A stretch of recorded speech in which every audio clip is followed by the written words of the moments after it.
Rio de Janeiro começa vacinação de crianças contra a Covid-19. Ministério da Defesa propõe teste com cédula de papel nas eleições deste ano. Plenário da Câmara dos Deputados aprova a proposta de emenda à Constituição de número 15. Demanda entre homens e mulheres por atendimento médico no SUS permanece desequilibrada. A pauta é política, o noticiário internacional e as imagens que marcaram esta sexta-feira. Tudo isso e muito mais agora no União Brasil.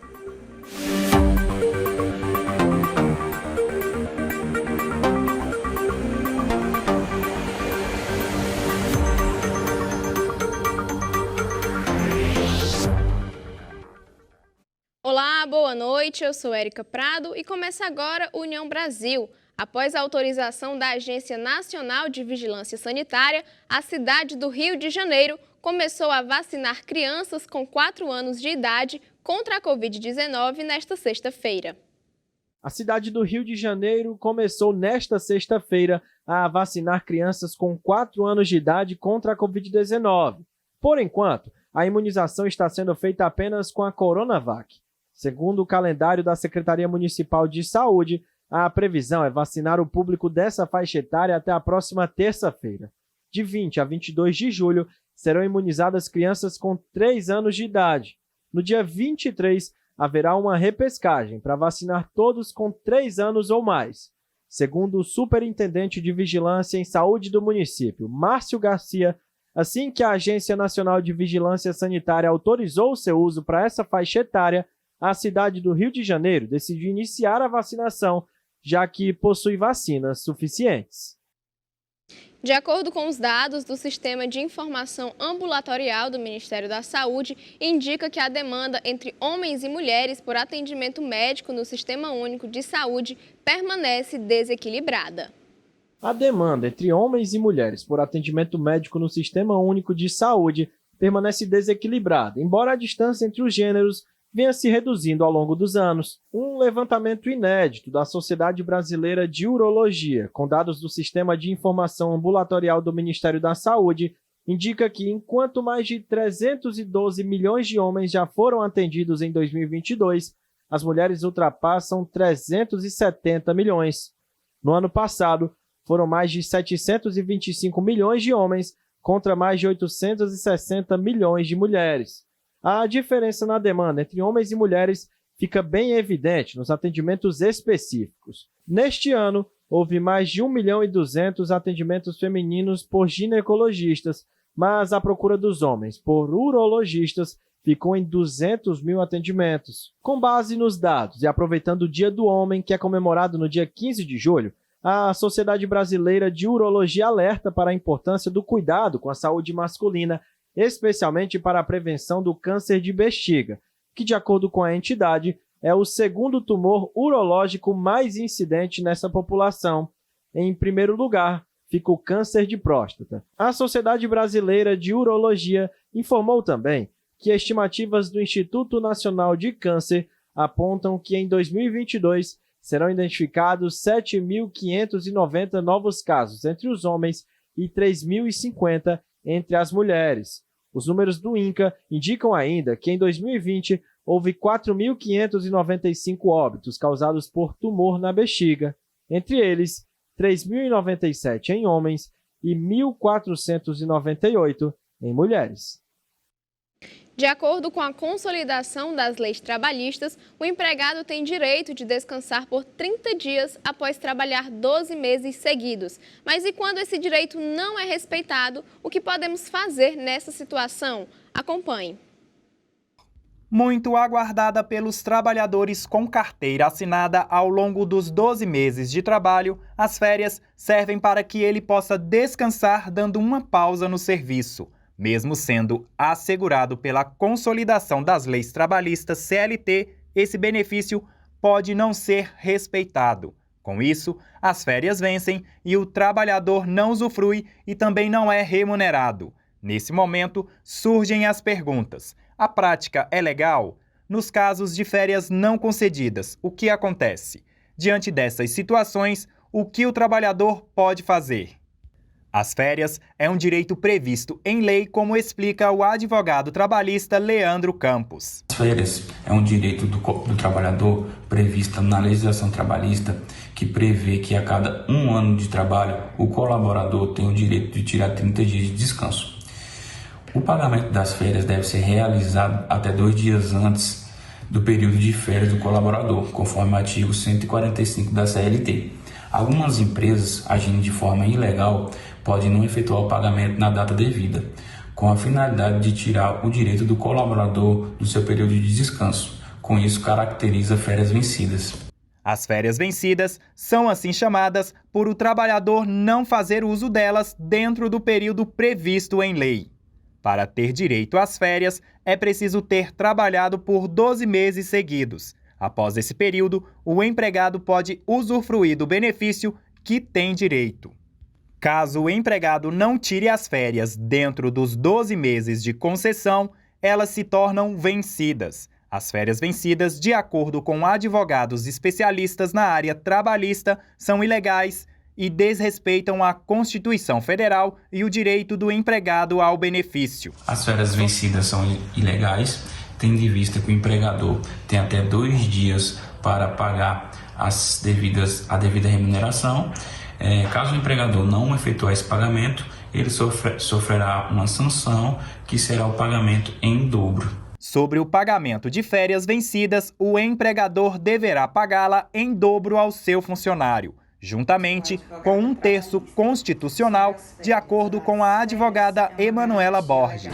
Uma vez que não conceder esse direito ao trabalhador, gera prejuízos como sobrecarga mental e física, além de prejuízos pecuniários à empresa, uma vez que, passado esse período concessivo de 12 meses sem que se utilize o tempo de férias adquirido, será considerado férias vencidas, e o empregador é responsável por realizar o pagamento dobrado dessa remuneração. Assim, para esse período vencido, será calculado o valor do salário correspondente de 30 dias, multiplicado por 1/3 e em seguida multiplicado por 2, visto que a remuneração é dobrada neste caso. A empresa não pode também acumular férias vencidas dos funcionários sem pagar. Nesse caso, ela pode ter que efetuar a remuneração do benefício em dobro ao trabalhador. As consequências do acúmulo e do não pagamento de férias vencidas varia desde multas, intervenções e até mesmo interdição da empresa. Além disso, o vencimento do mencionado prazo, sem que a empresa tenha concedido as férias devidas ao funcionário, este poderá ajuizar uma ação trabalhista contra a empresa pedindo a fixação de férias por sentença, ou ainda realizar denúncia junto ao sindicato da sua categoria ou junto ao Ministério Público do Trabalho da sua região. Se preferir, o trabalhador pode também optar por vender suas férias. A prática não é ilegal e consta na legislação trabalhista. Ela é comum para que eles coloquem suas contas em dia e organizem suas finanças. Na situação em que a empresa não paga as férias dentro do prazo, o advogado Leandro Campos orienta que o trabalhador recorra aos meios cabíveis para ter seus direitos adquiridos. Se a empresa não efetuar o pagamento dentro do prazo, o empregado deve requerer perante uma ação judicial, requerendo o pagamento em dobro ou fazendo uma denúncia ao Ministério Público do Trabalho. Já no caso em que o colaborador não consiga resolver a situação diretamente com o patrão por medo de represálias, Leandro Campos ressalta que eles podem entrar com uma reclamação trabalhista. Para aqueles colaboradores que têm medo de cobrar o seu empregador suas férias ou suas férias vencidas, vocês podem ficar tranquilos, tendo em vista que é um direito adquirido seu. Com isso, vocês podem entrar com uma reclamação trabalhista e o pagamento das férias será efetuado em dobro. E a seguir, a pauta é política e a proposta de testes com cédulas de papel nas eleições deste ano.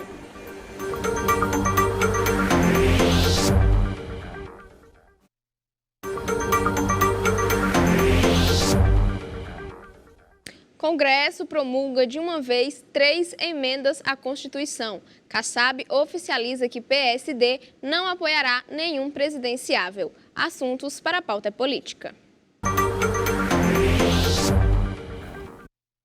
As mesas da Câmara dos Deputados e do Senado Federal promulgaram na última quinta-feira as emendas constitucionais oriundas das PECs 1522, Estado de Emergência, 1122, Piso da Enfermagem e 3921, Filtro de Recursos no Superior Tribunal de Justiça. O presidente da República, Jair Bolsonaro, destacou o papel do parlamento nas políticas públicas. A cerimônia foi conduzida pelo presidente do Senado, Rodrigo Pacheco, e além do presidente da República, estavam presentes o presidente da Câmara, Arthur Lira, e alguns ministros. O presidente nacional do PSD, Partido Social Democrático, Gilberto Kassab, anunciou nesta quinta-feira nas redes sociais que o partido não irá apoiar nenhum candidato à presidência, adotando a neutralidade nas eleições. De acordo com o ex-ministro, o partido não tem unidade para caminhar coligadas com um candidato de outro partido. Segundo Kassab, a sigla desejava organizar a candidatura do senador Rodrigo Pacheco para o cargo de presidente da República. No entanto, o parlamentar decidiu se manter na sua atual função de presidente do Senado, o que resultou em uma consulta nacional pelo partido, cujas descobertas levaram a essa nova decisão comunicada por Kassab. E a Associação Cearense das Emissoras de Rádio e Televisão promoveu nesta sexta-feira em Fortaleza, na Assembleia Legislativa do Ceará, um seminário eleitoral com a finalidade de esclarecer aos radiodifusores, radialistas e comunicadores sobre a legislação eleitoral que será rigorosamente seguida para o próximo pleito.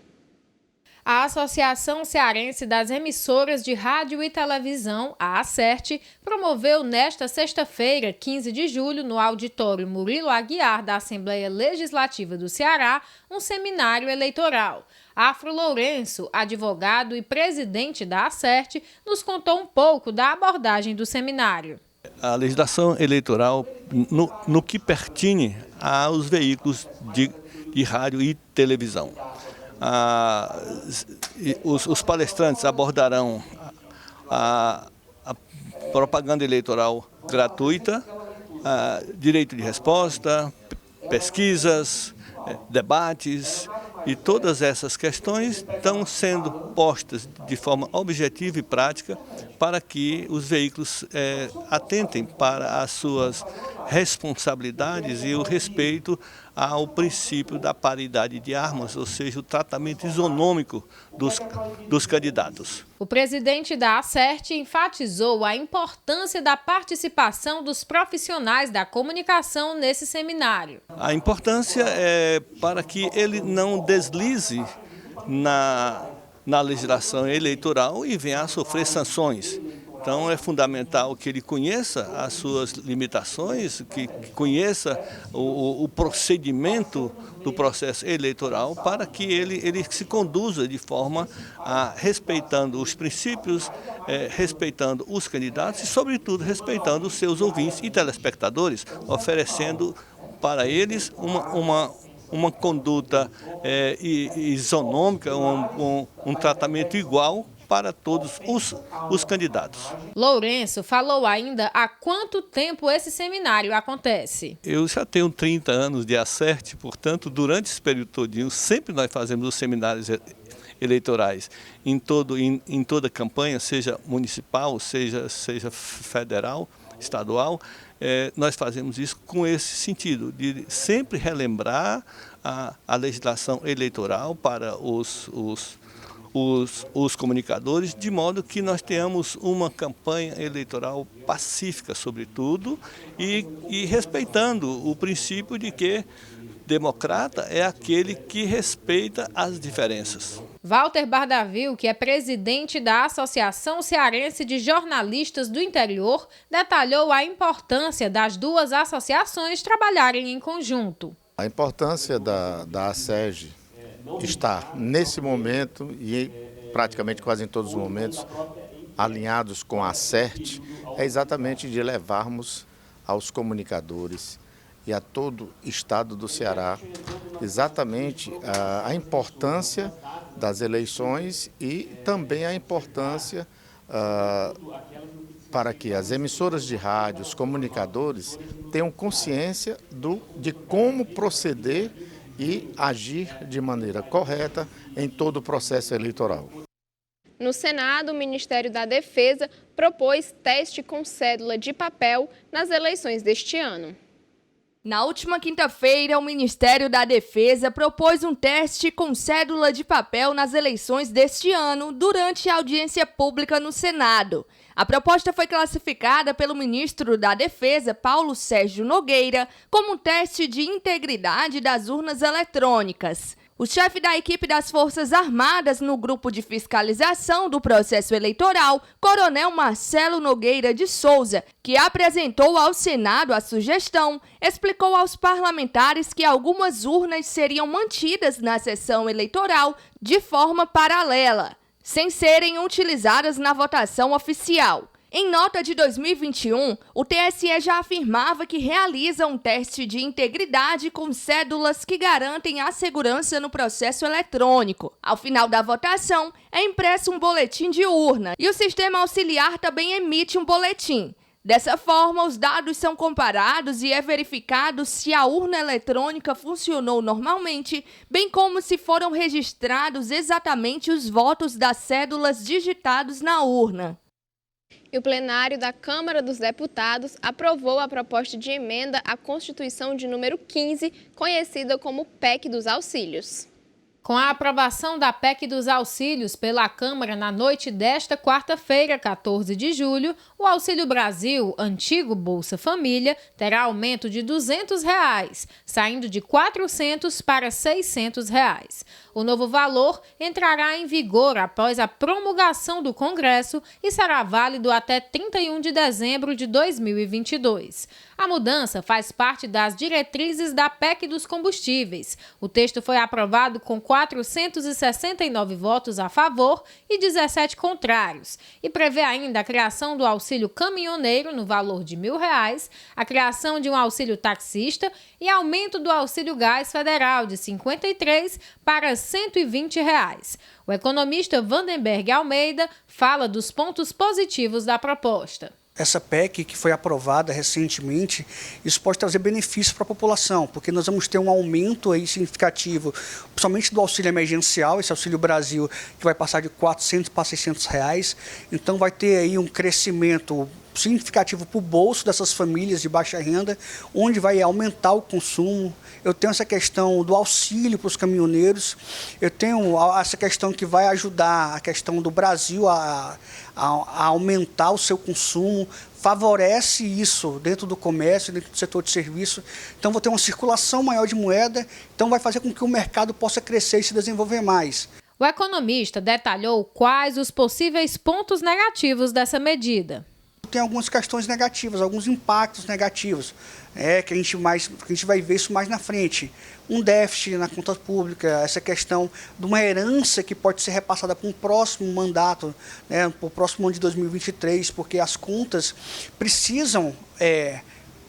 O Estado precisa arrecadar para poder equilibrar suas finanças e a gente percebe que com esse déficit, com a utilização de um recurso um pouco superior, sem você ter um destino realmente claro de onde vai sair esse recurso, você acaba tendo que trazer consequências negativas para as contas públicas. Segundo Vandenberg Almeida, a origem do recurso que custeará esse aumento ainda não está definida. Então, estou trabalhando com um recurso extra que ainda está para ser determinado pela Presidência da República para poder trabalhar com esse recurso, tendo em vista que foi decretado um estado de emergência.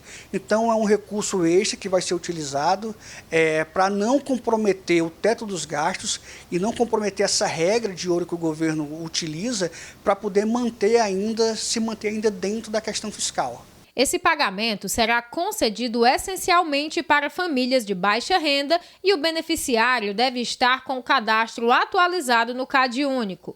Pessoas que vivem em situação de extrema pobreza, com renda familiar mensal de até R$ 105 por pessoa, além de integrantes de famílias pobres, com renda familiar mensal de, no máximo, R$ 210 por pessoa, desde que a família seja composta por gestantes, mães amamentando ou menores de 21 anos com educação básica completa ou cursando. E no próximo bloco, noticiário internacional e as imagens que marcaram esta sexta-feira.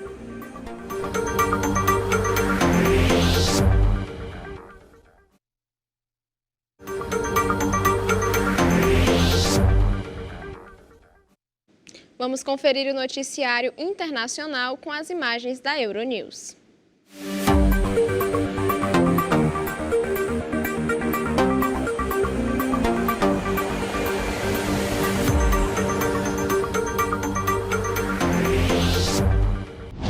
A Comissão Europeia decidiu hoje recorrer ao Tribunal de Justiça da União Europeia contra a Hungria por uma lei húngara que discrimina as pessoas com base na sua orientação sexual e identidade de gênero.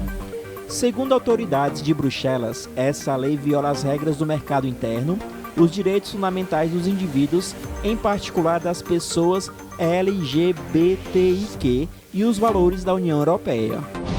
O primeiro-ministro do Sri Lanka foi empossado como novo presidente interino do país nesta sexta-feira, dia 15, substituindo o ex-presidente que renunciou após fugir para o asilo. Uma nova eleição foi marcada no parlamento para a próxima semana. O primeiro-ministro da Itália renunciou ao cargo nesta quinta-feira, dia 14, após o boicote do partido populista Movimento 5 Estrelas à votação de um pacote de ajudas financeiras contra a inflação no Senado. O presidente da Itália, Sérgio Mattarella, rejeitou a renúncia e pediu a ele que redirigisse ao parlamento na próxima semana para obter uma imagem mais clara da situação política. Vamos agora para as imagens que marcaram esta sexta-feira. As ações de combate aos incêndios florestais e às queimadas nos municípios de Humaitá, Lábrea e Novo Aripuanã, no Amazonas, terão a participação da Força Nacional de Segurança Pública. A portaria do Ministério da Justiça e Segurança Pública, autorizando o emprego dos militares em apoio ao Estado, está publicada no Diário Oficial da União desta sexta-feira. Os participantes do já consagrado Encontro de Culturas Tradicionais da Chapada dos Veadeiros voltam a se reunir a partir de hoje na pacata Vila de São Jorge, em Alto Paraíso de Goiás, na entrada do Parque Nacional da Chapada dos Veadeiros. Após 2 anos sem o evento presencial, devido às restrições sanitárias impostas pela Covid-19, o encontro chega à 22ª edição, promovendo as manifestações culturais, tradicionais e a troca de experiência entre os participantes. E fica por aqui o jornal desta sexta-feira. Se você quer ver o seu assunto ou a sua sugestão no nosso jornal, tem várias formas de participar. Seja pelo nosso Facebook, Instagram, WhatsApp, nosso canal do YouTube ou nosso e-mail jornalismo@redeunião.com.br. Sua sugestão pode estar aqui no União Brasil. Muito obrigada pela sua companhia, uma ótima noite e até amanhã. União Brasil, informação além da notícia.